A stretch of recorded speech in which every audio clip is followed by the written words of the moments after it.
Good afternoon. I'm Delane Simpson, the stand-in chairman for the Code Enforcement and Nuisance Board. I'd like to call to order the City Hall Commission Chambers, the July 23rd. That's not it. Yeah, it is. July 23rd, 1919, 5 p.m. City Hall Commission Chambers to order. Roll call. Here.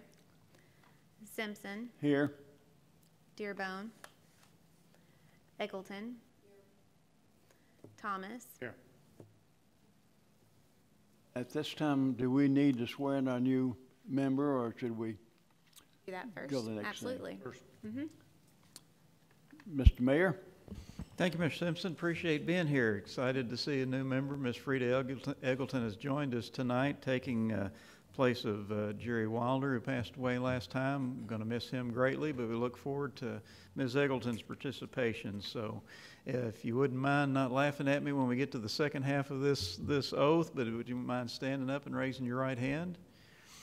And I'll start with I, and you state your name, and then we'll go on with it. So I Frida Eggleton, do solemnly swear that I will support the Constitution of the United States and the Constitution of this Commonwealth, and be faithful and true to the Commonwealth of Kentucky so long as I continue a citizen thereof, and that I will faithfully execute to the best of my ability the office of Bowling Green Code Enforcement Board Member according to law. And I do further solemnly swear that since the adoption of the present Constitution, I, being a citizen of this state, have not fought a duel with deadly weapons within this state nor out of it, nor have I sent or accepted a challenge to fight a duel with deadly weapons, nor have I acted as a second carrying a challenge, nor aided or assisted any person thus offending, so help me God. And your response is? I will. Thank you so much, ma'am. Congratulations, and get ready for the next few years here. Thank you. Thank Alexander Hamilton for that oath. At the beginning, I think you thought you were going to have to repeat that, right? Oh, well, I will. Not word for word, but No, at the yeah. end. Okay, let's swear in our staff, please. You swear to tell us the truth, nothing but the truth, so help you God? Thank you. Approval of the minutes, June 25th, which I thought I was doing a while ago, which is the last meeting we had. I recommend they be adopted as presented. Second that motion. Thomas. Simpson. Yes? Eggleton. Yes. Thomas. Yes. Okay, thank you. Now we'll be getting into the hearing and agenda appeals for this evening's meeting. And case number one, pertaining to planning and zoning, case 2019-4374, citation 2019-7850, 701 Chestnut Street, owner Floor Templeton Stewart, attorney, officer James Haiti. And Mr. Haiti, we're ready for you to take the floor. You're there. All right. Thank you. Yes, 701 Chestnut Street. Yes, sir. Had a complaint reference to an off-premise advertisement as seen on the front of the building. Yes. There's a close-up. It was a health advertisement, and Gaslight Theater sponsored. Anyway, a notice of violation was sent, and that was certified mail.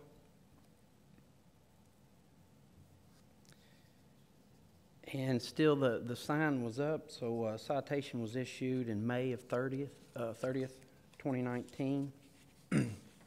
However, it's back in, the property's back in compliance now. Brad, yeah. The sign has been removed. How long was it up? From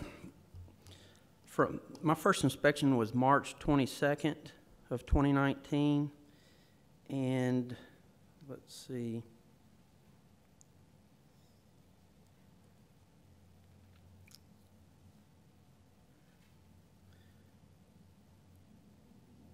trying to see if I made note when it was removed, but the citation was May the 30th.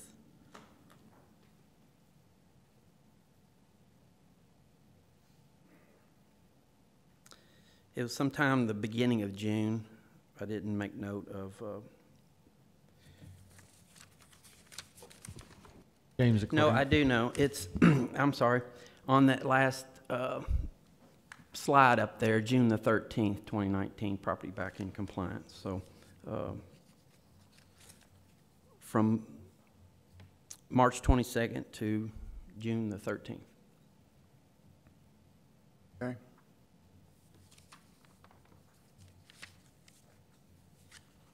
All this is dealing with the situation of having a signage up that wasn't approved and all that type stuff. So it was an off-premise sign, a sign that was advertisement for another business that wasn't on that location, that property.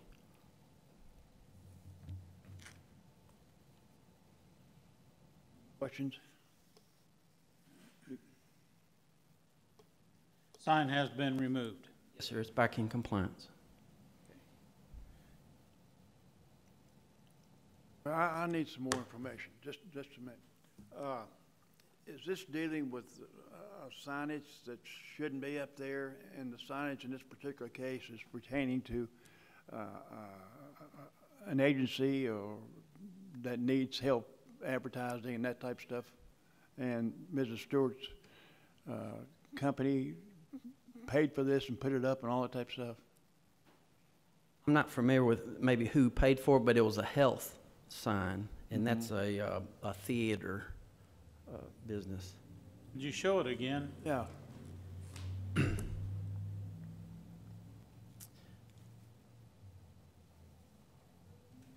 All right, you got something there for us. Thank you. Yeah, I'll just further clarify that. So the zoning ordinance does not allow a business to advertise for another business that does not conduct, that business on that particular location. So that's the niche of the off-premise signage. So the only off-premise signage allowed are billboards in this community. So this house was in this sign, I'm sorry, was in violation of that ordinance. I understand what you're saying. Mm-hmm. But I own a building and somebody comes to me and wants some help, like a sign or something like that.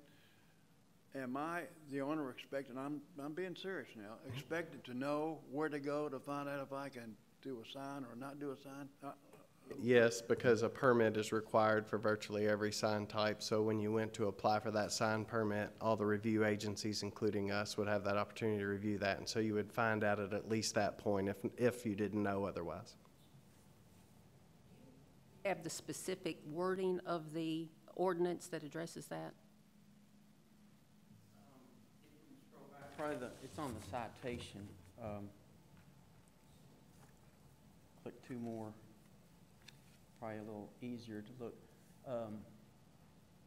So I'll just read what's on the violation. It says zoning ordinance article 468, section F8, general commercial development standards, off-premise signs. Off-premise signs are prohibited throughout Warren County. That includes the city of Bowling Green, except as consolidated shopping center signs allowed in section 468 F9, and as outdoor billboard advertising signs allowed as section 468 F11. And then it goes on to talk about some exceptions of off-premise religious institution and agriculture-related product signs not to exceed 32 square feet may be used as directional signs in unincorporated areas of Warren County. Thank you. You did your job. Thank you. Ma'am, would you like to come up and tell us something? Excuse me just a moment. Can I swear this one in? The last time you wouldn't let me swear another guy in. She's here representing herself as the property All owner, right. so you can do that. Please, do you swear to tell the truth, nothing but truth, so help you God? Absolutely, yes. Thank you. Yes, and I'm so sorry to take up your time. I know you, because I'm a lawyer, you figure that I know zoning, but honestly, I don't. I just do personal injury cases. But just a little background. Art Education Task Force, Inc., which is a 501c charity, was formed 10 years ago for disabled kids who wanted to be involved in theater and arts. It gradually evolved into a more regular youth theater, which includes occasionally the disabled. It's basically we survive by, of course, some income from our shows with the community theater with Western, but also donations. And so our main sponsor, and I didn't really understand that a sponsor could not be on my building because they're part of our programs. Ativa gives us $10,000 a year, and part of that deal was to have their signage. And basically, we built a playground in Drakesboro, and we put business signs all over, and that's how we paid for it. And I saw Western had signs, business signs on theirs for donations and supporters and sponsors. And so I didn't know. I just assumed it. We'd always gotten permits for the signs. When Signature went out there, they assumed that it was fine. I talked to David at Signature Signs. We had no clue. I was out of the country in March and April. I didn't get the notice.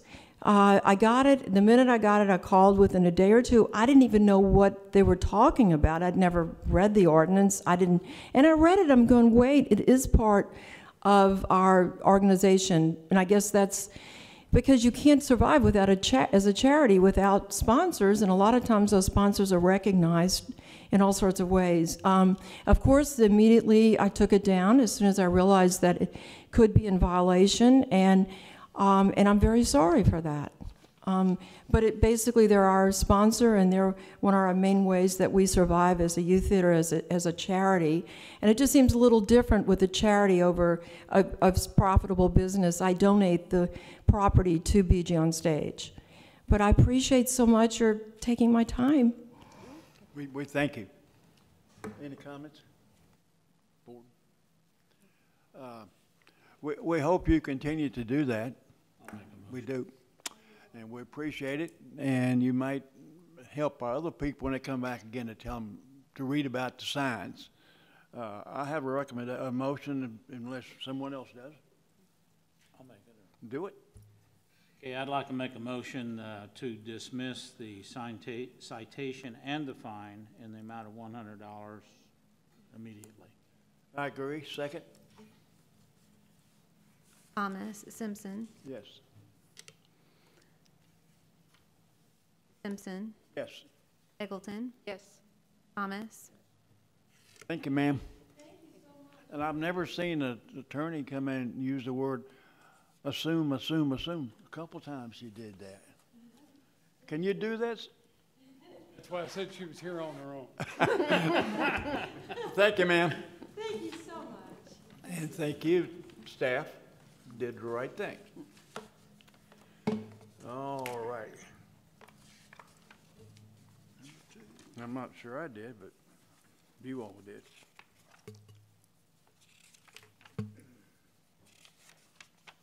Case number 2.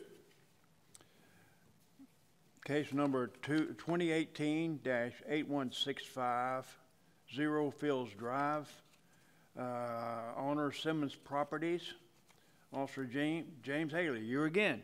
Yes, sir. Do it. Yes, sir. This one's Fields Drive. This is regarding a gravel parking lot and lack of landscaping. There's a number of different photos. My first inspections were October the 30th.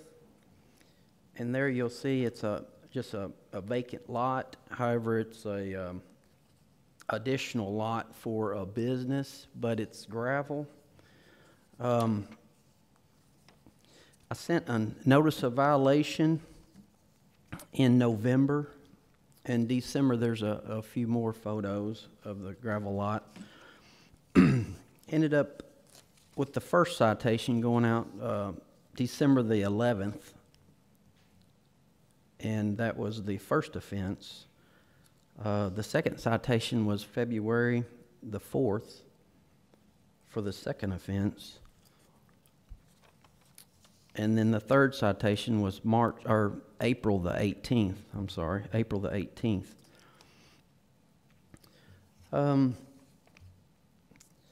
From November to present, we're into 265 days with no compliance, and the third citation. So,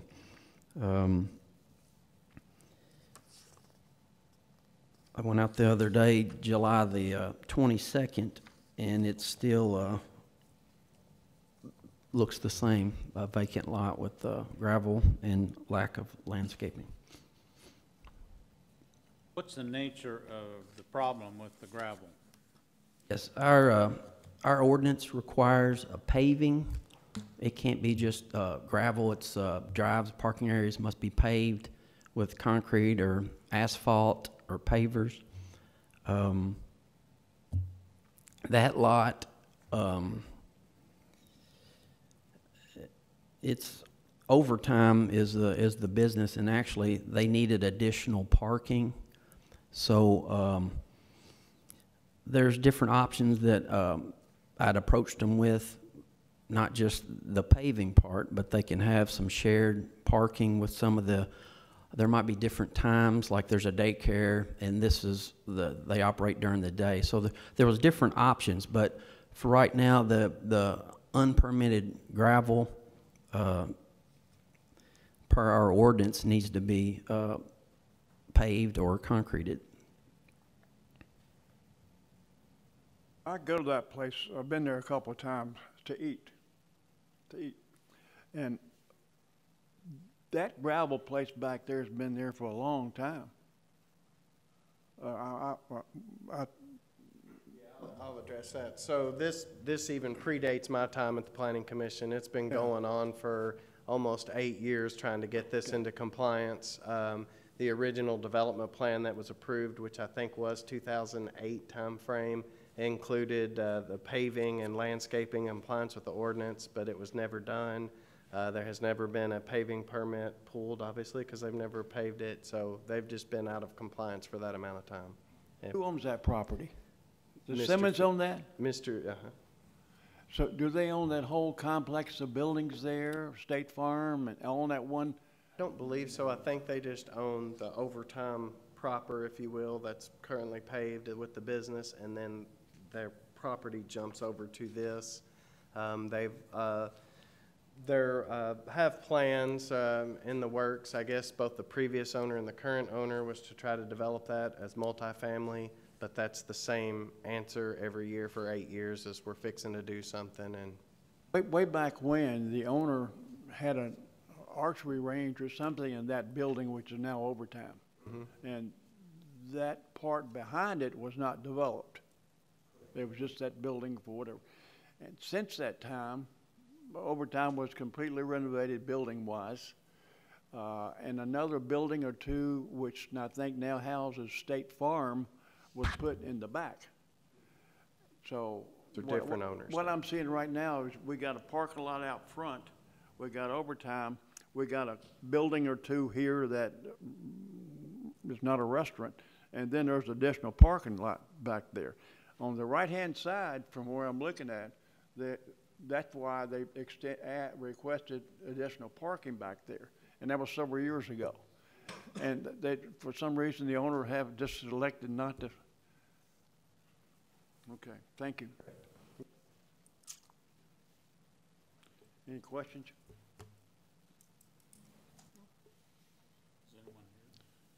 Any more comments? Well,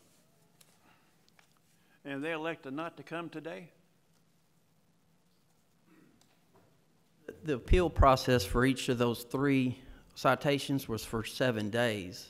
After that, I believe it was for the per day request would be for the board to be put on the agenda for the board. With the request tonight, there is no notification for the property owner to be here tonight.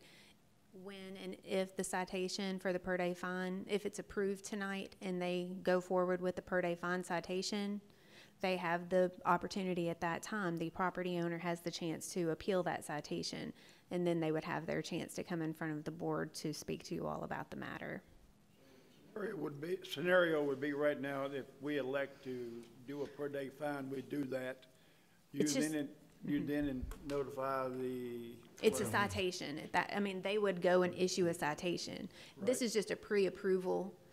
You all are approving that a per day fine citation would be issued. Would that start today? No, they would go. After they get a chance to appeal it? No, they could go tomorrow and issue the citation, or, actually, no, they can't go tomorrow. I will send a letter out giving them 10 more days to bring the property into compliance. If they don't bring the property into compliance within the 10 days, they can go anytime the 11th day and after and issue that citation. Then they will have the 7 days to appeal it from that point. Maybe jumping the gun. Possible to mention when the citation is issued that this is something that's going to happen so much for 60 days. To say that, for example, if you could get a signed, sealed, delivered contract that this company will be doing the proper whatever.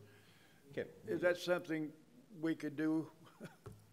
We'll do whatever the board, we serve at your pleasure. We'll do whatever the board wishes, but I will just tell you, we've already asked for that many times. Okay. If you know, we didn't go over the entire timeline here, but in May, we met with the attorney and the applicant and asked for it with zero response from them.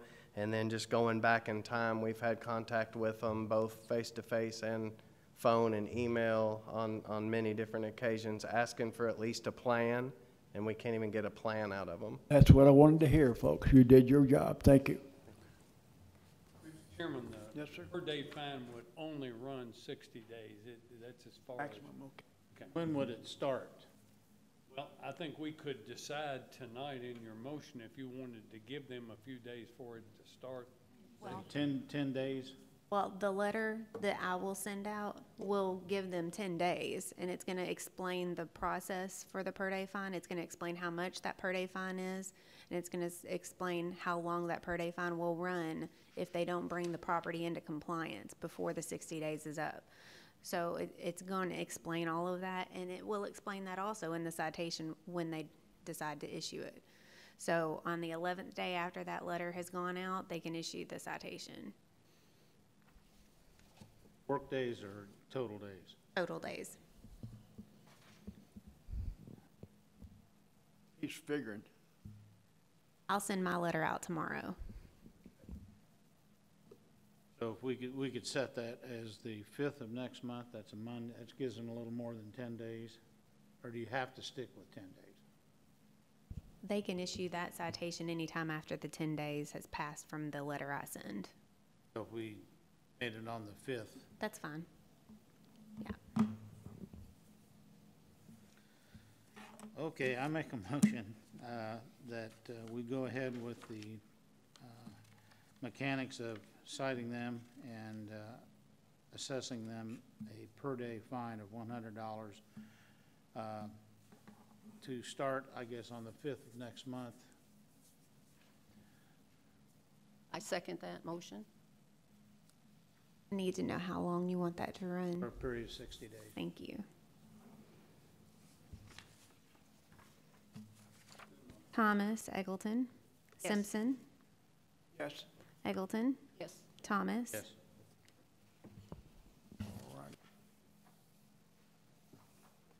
All righty.